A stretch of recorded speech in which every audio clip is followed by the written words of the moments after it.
دور کہیں سمندر کنارے ایک چھوٹا سا خوبصورت سا گاؤں تھا جس میں ایک بوڑھا آدمی رہتا تھا۔ وہ بوڑھا آدمی اپنی سمجھداری اور پرسکون طبیعت کی وجہ سے بڑا مشہور تھا۔ اس کی ساری زندگی سمندر کا سفر کرتے اور مچھلیاں پکڑتے گزری تھی، اور سمندر نے ہی شاید اسے پرسکون رہنا سکھایا تھا۔ ایک دفعہ ایک نوجوان لڑکا اس بوڑھے آدمی کے پاس آیا۔ لڑکا بڑا دکھی اور پریشان تھا۔ وہ چھوٹی چھوٹی باتوں کو لے کر سوچتا رہتا اور پریشان ہوتا رہتا تھا۔ میرا کیا بنے گا؟ میرے ساتھ کیا ہوگا؟ میرا مستقبل کیا ہے؟ میں کامیاب ہو پاؤں گا یا نہیں؟ میری زندگی کے مسائل کیسے ختم ہوں گے؟ مجھے کیسے خوشی ملے گی؟ وہ ہر وقت یہی سوچتا رہتا۔ اس نے بوڑھے آدمی سے پوچھا کہ آپ زندگی کے مشکل حالات میں، جہاں پر ہر طرف دکھ، پریشانیاں اور مایوسی ہے، آپ ان کا مقابلہ کیسے کرتے ہیں؟ آپ اپنے آپ کو مطمئن اور پرسکون کیسے رکھ لیتے ہیں؟ آپ اتنے خوش کیسے رہ سکتے ہیں؟ بوڑھا آدمی مسکرایا۔ خوشی اور سکون باہر کی مشکلات کے نہ ہونے کی وجہ سے نہیں آتا، طوفانوں کی غیر موجودگی میں نہیں آتا، بلکہ جو مشکل ہمارے راستے میں آتی ہے اسے قبول کر لینے سے، سمجھ لینے، مان لینے کی وجہ سے آتا ہے۔ لڑکے کو بات سمجھ نہ آئی۔ اس نے سر ہلاتے ہوئے پوچھا، لیکن جب ہمارے سامنے مشکلوں کا پہاڑ ہو، مصیبتوں نے ہمیں گھیرا ہوا ہو، تو ہم بلا پرسکون کیسے رہ سکتے ہیں؟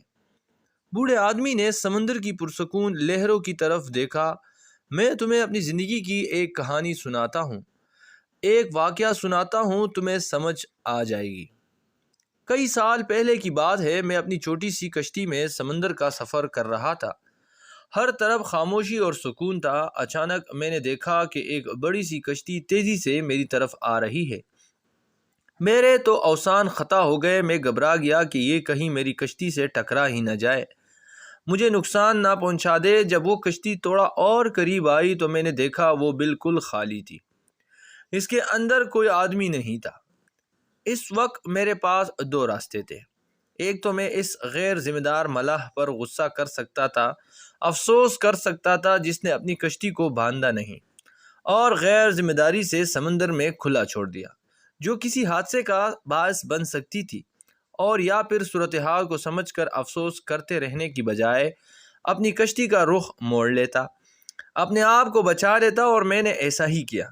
میں نے اپنی کشتی کا رخ موڑا اور سامنے سے آتی ہوئی کشتی سے خود کو بچاتے ہوئے سائڈ سے گزر گیا اور امن و سکون کے ساتھ اپنا سفر جاری رکھا۔ بوڑھے آدمی نے کہا کہ وہ سامنے سے آتی ہوئی خالی کشتی ہماری زندگی میں آنے والے ان مسائل کی طرح ہے جو اچانک ہی حادثاتی طور پر ہمارے سامنے آ جاتی ہے، جن کی ہمیں ہرگز بھی توقع نہیں ہوتی اور جو ہمارے سکون کو برباد کرنے لگتی ہے، ہمیں پریشان کر دیتی ہے۔ وہ کوئی بن بلائی مصیبت ہو سکتی ہے، کوئی چیلنج ہو سکتا ہے، لوگوں کے دکھ دینے والی باتیں ہو سکتی ہے، کاروبار میں ملنے والا کوئی نقصان ہو سکتا ہے، یا کوئی اور پریشانی، کوئی غیر یقینی صورتحال جس سے اچانک ہمارا سامنا ہو جاتا ہے۔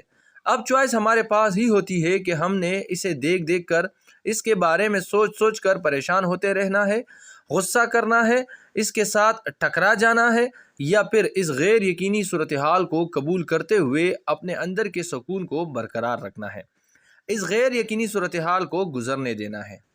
اس لڑکے کو بھی یہ بات سمجھ آ گئی تھی کہ اصلی سکون، اصلی خوشی اس بات میں نہیں ہے کہ ہمارے سارے مسائل ختم ہو جائے، ہماری زندگی میں کوئی دکھ، کوئی پریشانی، کوئی مسئلہ ہو ہی نہ۔ اگر ہماری یہی سوچ ہے تو ایسا کبھی نہیں ہوگا۔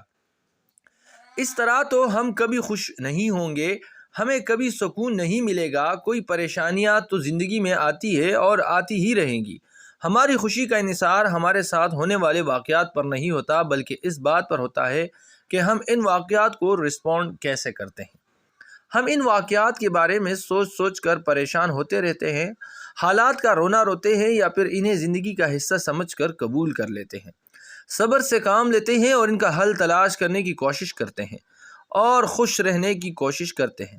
دوستو، آج کی یہ سبق آموز اور دلچسپ کہانی آپ کو کیسے لگی؟ ہمیں اپنی رائے کمنٹ میں ضرور بتائیے۔ شکریہ۔